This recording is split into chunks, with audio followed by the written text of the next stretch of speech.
Buenas noches, para los que no me conocen, las que no me conocen, porque uy, Germán, bendito entre las mujeres. Ay, no lo vi, qué pena. Benditos entre las mujeres. Mi nombre es Lina Hernández y hoy voy a hablar para ustedes de un tema que sé que les va a gustar mucho, que son las palabras de María. A la Virgen María, pocas veces escuchamos que hablen de ella o escuchamos de ella en los evangelios, ¿verdad? Pero ella también tiene unas frases que pronunció y no solamente con palabras, no solamente verbales, sino que ella también las acompañaba con actitudes, con gestos y con un posicionamiento interior. Y la invitación esta noche es a que las captemos con los oídos del corazón, que las acojamos y las guardemos en lo más profundo de nuestros corazones, como lo hizo ella. Entonces, la primera frase que la Virgen dijo fue: ¿cómo será eso? Eso está en Lucas 1:34.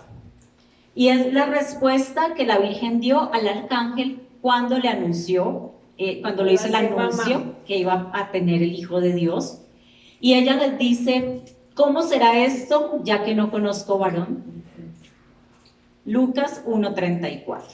Voy a leerles el pasaje completo. Al sexto mes envió Dios el ángel Gabriel a una ciudad de Galilea llamada Nazaret, a una virgen desposada con un hombre llamado José, de la casa de David. El nombre de la virgen era María. Y entrando le dijo: alégrate, llena de gracia, el Señor está contigo.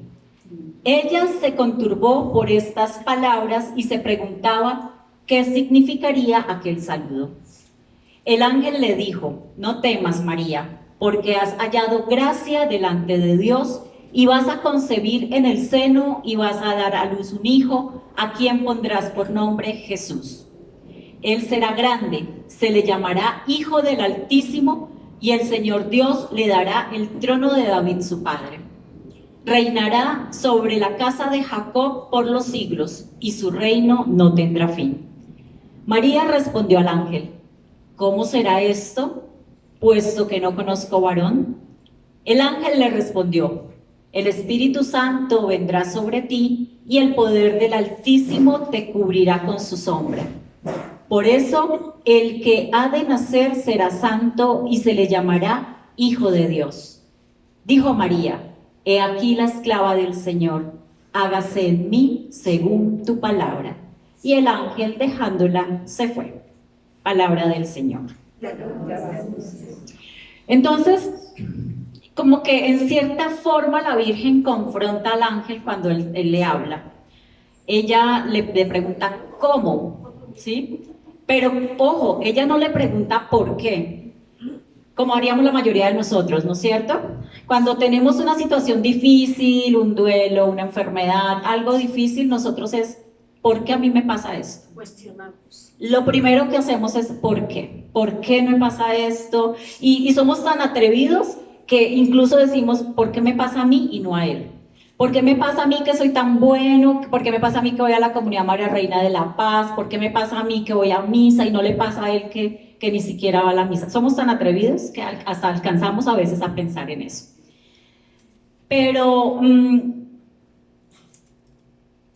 María, vemos que le dijo al ángel, a ella no le dijo ¿por qué a mí? Ay, pero ¿por qué a mí? ¿Por qué yo voy a ser la madre del Salvador? No, ella lo que dijo fue: ¿cómo voy a hacer? ¿Cómo va a pasar eso si yo pues no conozco varón? Ella acoge y recibe esas palabras con disposición. Ella no le da miedo, ella no, como dice Patricia, ella no cuestiona por qué la escogieron a ella. Ella lo que hace es que se sitúa en un lugar de confianza, incluso de diálogo con el ángel. Es esa mujer que se presta a colaborar, ¿no? Sí, acá estoy, que todo lo que tenga que pasar conmigo suceda, esa construcción del reino de Dios, yo soy parte de ella, ella se ofrece de colaboradora. Cuando nosotros empezamos a decir cómo a una determinada propuesta, especialmente en las propuestas que el Señor nos hace, porque yo no sé si a ustedes el Señor les ha hablado en algún momento, los ha llamado, los ha traído acá a la comunidad, en tantas circunstancias. Cuando nosotros empezamos a decir, Señor, ¿cómo lo voy a hacer? Yo me imagino a Luxandra de pronto cuando el Señor la tomó, que ella, me imagino que habrá dicho, Señor, pero yo ¿cómo lo voy a hacer? ¿Sí? ¿Cómo, Señor? Muéstrame cómo. Cuando nosotros tomamos esa actitud, ya estamos comprometiéndonos a adoptar o ajustarnos a lo que el Señor quiere para nosotros o con nosotros. Entonces, importante que sigamos ese ejemplo de la Virgen, que cuando el Señor nos llame a algo, bien sea en lo espiritual o en lo humano, que no nos preguntemos por qué, sino que, Señor, aquí estoy, ¿cómo lo hago? Guíame, Señor. Yo digo sí, como dijo la Virgen, pero guíame. Entonces, encontramos también que cuando buscamos esa vocación según el deseo del Señor, que no es fácil, yo todavía sigo preguntándome, Señor, ¿cuál es el plan, el propósito con el cual tú me has creado? Pero cuando buscamos esa vocación según los deseos del Señor, los planes del Señor, debemos preguntarle con María y como María, Señor, ¿cómo haré esto? Señor, dime, muéstrame cómo. Incluso en el trabajo, yo le pregunto mucho porque cuando no se dan los resultados, Señor, ¿será que es que lo estoy haciendo mal? Muéstrame, Señor, cómo lo debo hacer. Muéstrame, Señor, si debo cambiar algo. Porque no solamente es la parte espiritual, es el día a día en el que nosotros vivimos. Entonces, como María, nosotros podemos hacerle muchísimas preguntas al Señor. Todas las que queramos. Hay muchas personas que cuando el Señor le pone esas pruebas o el Señor lo manda a determinada misión, se quedan callados, hacen silencio, pero con una falsa resignación. No, el Señor nos dice, no, háblenme, acá estoy yo, pregúntenme, cuestiónenme si quieren, pero Él lo que nos pide es que lo hagamos con amor, que lo hagamos con respeto, que no sea un reclamo, sino que vayamos a Él con amor. Él está presto a contestarnos, pero hagámoslo con amor. Digamos que discutir con el Señor, como lo hizo la Virgen, es en realidad un diálogo. No para estar en oposición con el Señor, sino para hacer un intercambio con Él, para entender su voluntad real y hacerlo con humildad y sencillez. Es lo único que el Señor nos pide. Vengan, vayan a Él, peleen si quieren con Él. Si de pronto hay algo, hay una amiga que me dice que ella se pone a caminar, a hacer ejercicio en su caminadora, me dice, ¿y yo peleo con el Señor? Yo empiezo y le digo, pero con amor. Y no está mal. El Señor no se va a poner bravo por eso. Se pone molesto es cuando lo hacemos con orgullo, con altivez o con grosería. Entonces, esa es la primera frase. La segunda frase está en ese mismo texto, dice, hágase en mí según tu palabra. Lucas 1:38. Entonces dice, he aquí la esclava del Señor, hágase en mí según tu palabra. De esta forma es como ella le dice sí al Señor, ¿verdad? Sin condiciones, sin reservas, con total confianza. Hágase en mí según tu palabra. Es así como la Virgen acepta ese llamado que Él le ha hecho. Y la Virgen no solamente va a tener ese momento difícil en la vida, porque ustedes ya lo saben, era muy difícil que una mujer quedara embarazada en esa época sin estar casada, comprometida, porque eso significaba que la podían apedrear, ¿verdad? Quedar embarazada sin estar casada era motivo de que muriera. Ella además tuvo que vivir otras situaciones difíciles. Cuando estaba en Nazaret, con esa hostilidad con que trataron a su hijo, cuando ella tuvo que verlo, cómo sufrió por todas esas torturas, cómo lo maltrataban, todo lo que le hicieron, ella sufrió muchísimo por eso. Al pie de la cruz, mientras su hijo exhalaba su último aliento. En todas esas circunstancias, la Virgen siempre repetía su frase, que se haga en mí según tu palabra. Y es hoy el momento en que nos preguntamos, ¿nosotros contestamos como ella? Nosotros también le decimos, Señor, que se haga tu voluntad y no la nuestra. Señor, yo voy a ser obediente y que se haga en mí según tu palabra. No es fácil, ¿verdad? Porque normalmente queremos es lo que a nosotros nos parece. Normalmente nosotros estamos pensando que lo que nosotros deseamos es lo mejor y nos vamos en contravía de Él.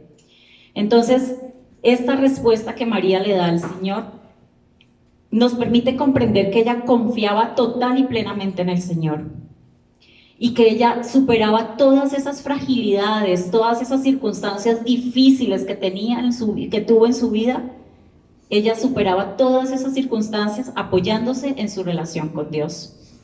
La Virgen, se puso al servicio de la vida futura, de la humanidad, dispuesta a asumir siempre lo que Dios le dijera, lo que el Padre le indicara. Entonces, esta respuesta de la Virgen, además que dice, he aquí la esclava del Señor. ¿Quiénes son los esclavos? Los esclavos eran los que servían, ¿verdad? Los que estaban al servicio de otras personas. Y vemos que también es la forma como Jesús se manifestó y vivió su vida al servicio de los demás. Él enseñó tan bien, él era el servidor por excelencia y lo enseñó tan bien que hasta hizo que sus discípulos se hicieran servidores los unos a los otros. Y hoy acá hay conmigo varios que nos decimos servidores de la comunidad María Reina de la Paz. Y la Virgen nos está recordando hoy, el que sirve es el que se pone para el otro, el que hace por el otro. Qué bonito que nosotros recordemos eso, de pronto por alguien que no conocemos.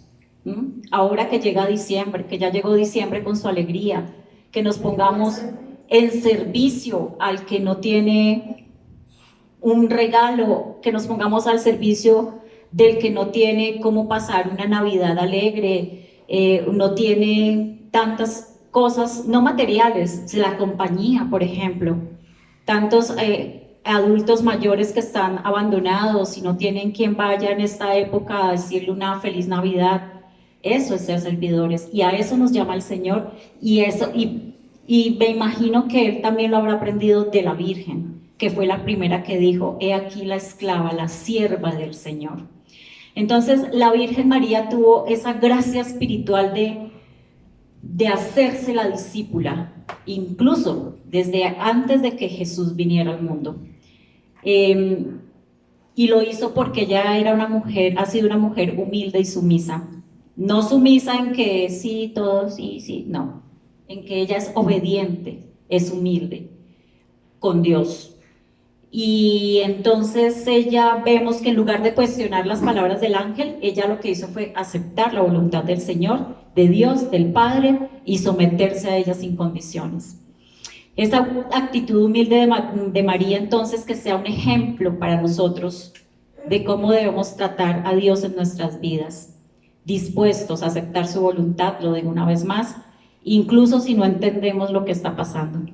Porque muchas veces eso es lo que sucede, no entendemos, no sabemos para dónde nos lleva el Señor, pero debemos aprender a someternos a la soberanía del Señor, a la soberanía de Dios Padre, y decir como dijo María, hágase conmigo conforme a tu palabra. Qué bonito que nosotros tengamos esa respuesta al Padre cuando se presenten este tipo de situaciones. Entonces es posible que no sepamos, ¿no es cierto?, cómo aplicar esa actitud de humildad en momentos especialmente en los momentos de duda. Cuando estamos mal, es que nosotros como que se nos falta la fe y más rebeldes nos ponemos. Entonces solo podemos hacer que confiar en Dios y confiar en sus planes, porque sus planes son buenos, agradables y perfectos, dice la misma palabra de Dios. ¿Estamos? Listo, vamos con la tercera frase. ¿Por qué nos has hecho esto?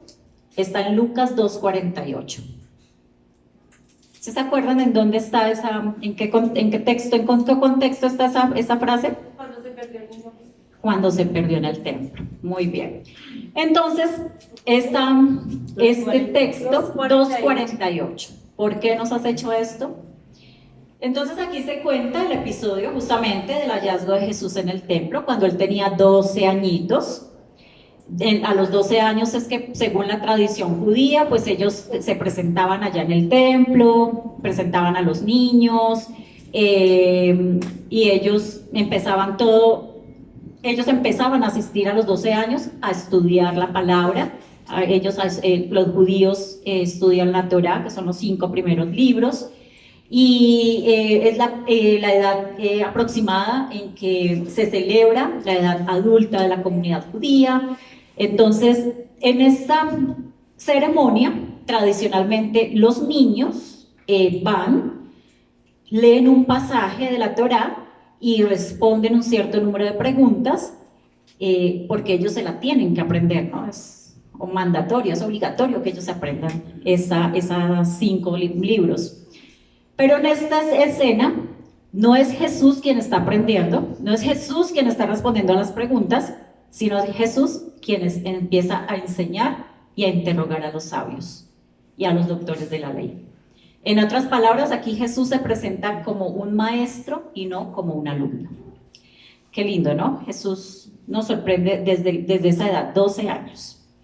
Entonces, cuando Jesús tenía los 12 años, fue al templo con sus padres a celebrar la Pascua, que es una de las principales fiestas judías. Y aquí Lucas, en este texto, nos va a compartir esas emociones y esas reacciones de María y de José. Porque al contarnos esta historia, este testimonio, nos va a permitir ver que la reacción que ellos tuvieron cuando Jesús se perdió. Perdido durante 3 días. ¿Qué harían ustedes, mamás, papás, si sus hijos se pierden durante 3 días? A uno enloquecerse, ¿no es cierto? A uno chiflarse. Ellos, cuando lo encuentran, al principio no reaccionan con reproches, sino el silencio. El silencio con admiración por papá y mamá al ver a su hijo en esa actitud, en ese ambiente de sabiduría. Y como les decía ahora, un Jesús que no está contestando preguntas, sino haciendo preguntas y enseñando él. Entonces ellos lo primero que hacen es, en una actitud silenciosa, se admiran, se asombran de esa sabiduría de su hijo, y después sí lo regañan, después sí lo reprenden. Después María sí le dice, muy maternal como es ella, hijo mío, y le comparte ese dolor y ese sufrimiento que ellos tenían 3 días buscándolo. Vamos a leer el texto. Al cabo de 3 días, le encontraron en el templo sentado en medio de los maestros, escuchándolos y haciéndoles preguntas. Todos los que le oían estaban estupefactos por su inteligencia y sus respuestas. Cuando le vieron, quedaron sorprendidos. Y su madre le dijo, hijo mío, ¿por qué nos has hecho esto? Mira, tu padre y yo angustiados te andábamos buscando. Él les dijo, ¿y por qué me buscaban? ¿No sabían que yo debo ocuparme de las cosas de mi padre? Palabra de Dios. Entonces, si vemos, este episodio nos está mostrando que Jesús la tiene muy clara. Jesús desde los 12 años, quizás desde antes, la tiene muy clara. Él está en la casa con el Padre Dios. Él está en el templo, que es su propia casa. Ese niño de 12 añitos es el que llama a su papá y a su mamá terrenales, a María y a José, a un proceso de conversión, a un proceso de cambio, a un proceso de un inicio de vida. Y aquí María, esa madre atenta, esa madre preocupada, nos muestra una vez más nuestro camino. Ella seguramente, cuando nosotros actuamos de una u otra forma, nos va a preguntar, hijo mío, ¿por qué actuaste así? Cristina, ¿por qué has hecho esto? Angélica, ¿por qué actuaste así? Porque ella siempre está atenta a lo que nosotros hagamos. Ella siempre está dispuesta a ayudarnos. Ella nos va a hacer comprender que nada de lo que nosotros hagamos le es indiferente. Ella siempre va a estar involucrada en cada una de nuestras andanzas, de nuestras cosas. y mucho más si no están de acuerdo con la voluntad del Padre o con las enseñanzas de su Hijo Jesús. Hay un par de frases que ya las vimos un poquito, dos acontecimientos. Uno dice, el ángel entró donde ella estaba. La otra frase es, se encontraron en el templo. Estas dos palabras, estos dos acontecimientos, estas dos frases que lo vimos hace un momentico, tienen lugar en unos espacios específicos, que son la casa y el templo, ¿verdad? Y esos lugares son muy importantes en el Antiguo Testamento. En el Antiguo Testamento, la casa era el lugar donde se ofrecía hospitalidad, acogida, un lugar de apertura, de descanso, de protección, de intimidad. Bueno, yo creo que para nosotros eso también significa nuestras casas, ¿no? Nuestros hogares. Y acá en este Evangelio, María acoge al ángel donde ella, es decir, en su casa. María entonces se convierte en imagen de hospitalidad, pero no solo acoge, sino ella hace de sí misma una casa para los demás, una casa para el otro. María se hace casa para cada uno de nosotros. Es decir, ella va a estar siempre ahí esperándonos con amabilidad, va a estar ahí para brindarnos esa hospitalidad que ella tiene, que tuvo y que siempre tendrá. Ella se hace casa para cada uno de nosotros. María se nos revela no por lo que ella hizo, sino por lo que ella permitió que Dios hiciera a través de ella. Ella se dejó visitar, ella se dejó transformar, ella se dejó tocar, ella dejó que el Señor cumpliera esa obra salvadora a través de ella.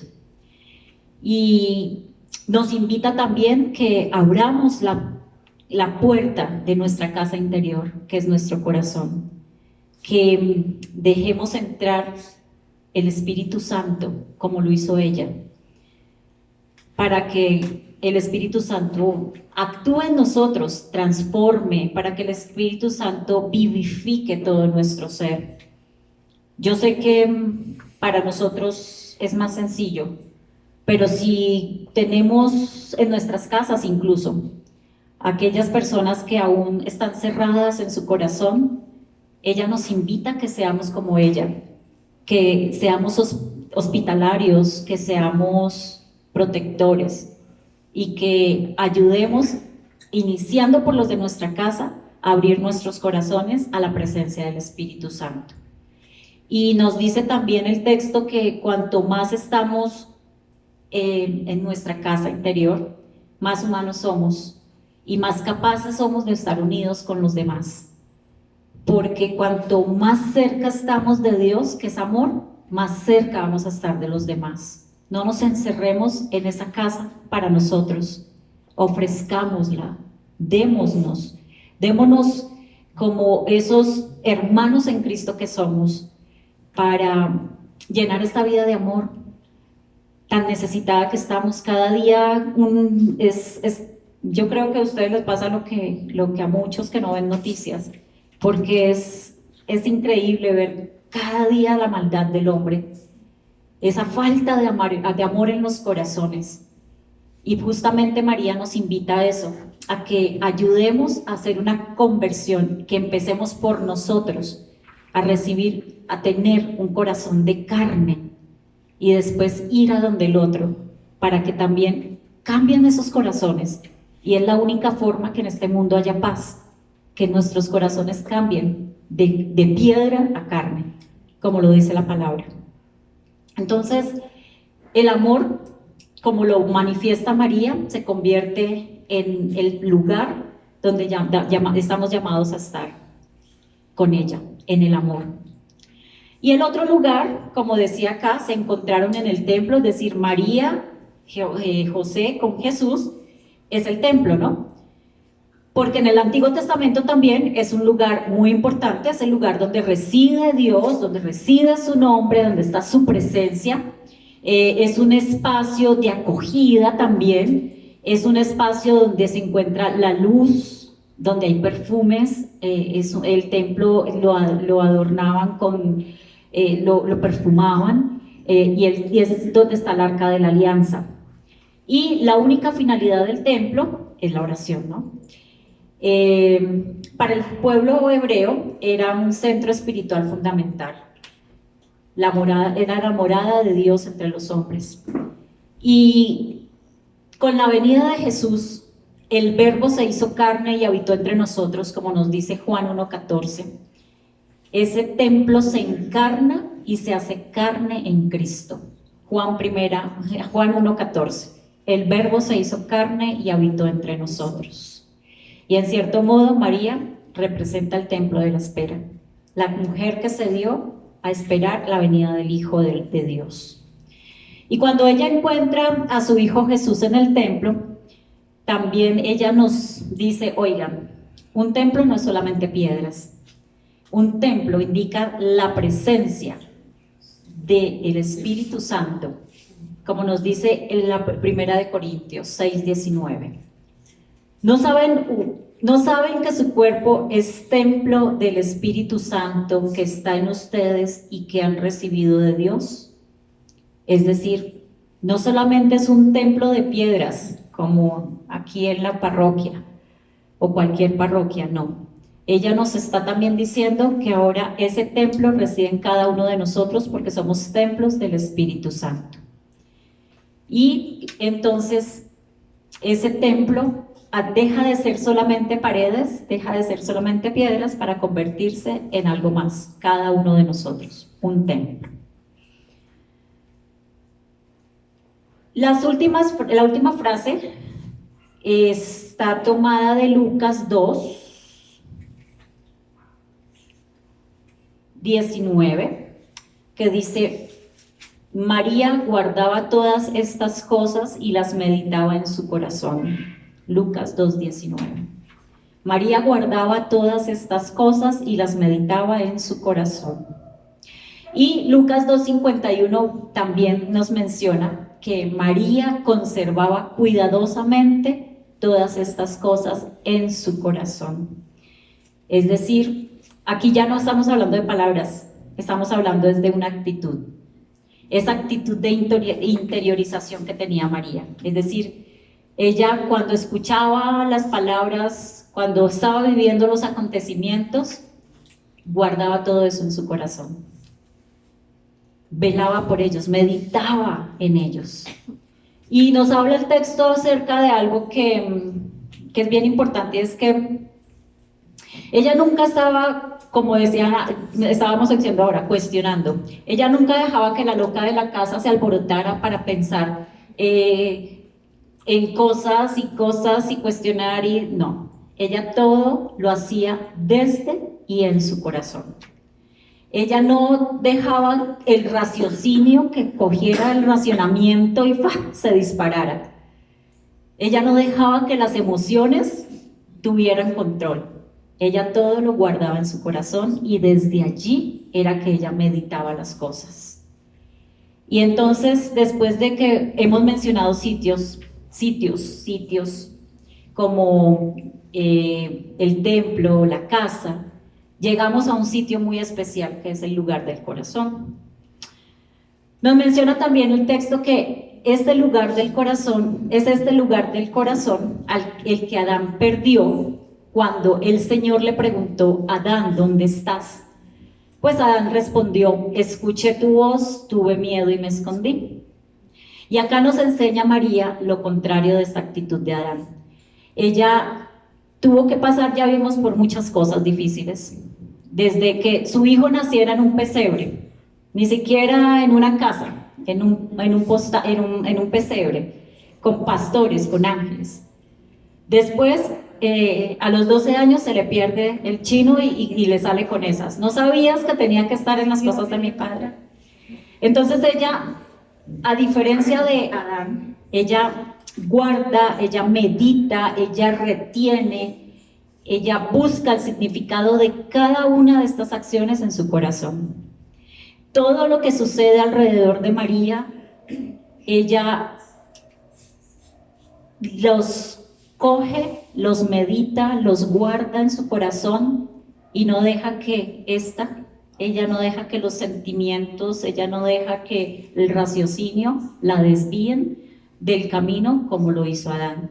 Entonces, si como ella guardamos y meditamos las palabras de la palabra de Dios, las palabras de consejo que de pronto nos puedan dar, las palabras que estamos en este momento escuchando, nos vamos a convertir en casa de Dios y de su palabra, como nos dice Juan 14:23.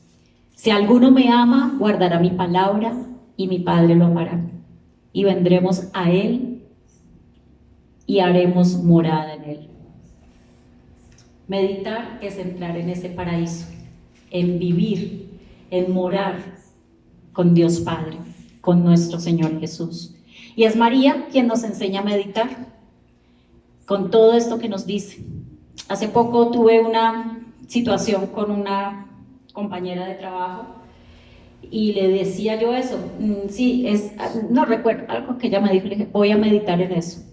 Y me dijo, a meditar no, a orar.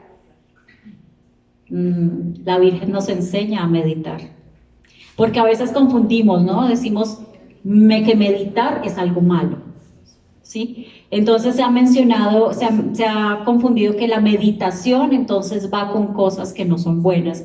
Y aquí nos está enseñando la Virgen que debemos aprender a meditar, porque dice, meditar es leer y releer, masticar, susurrar, es rumiar y recitar, recoger y fijar en la inteligencia para conservar la palabra en el corazón y lograr la escucha y el amor. Meditar no es malo.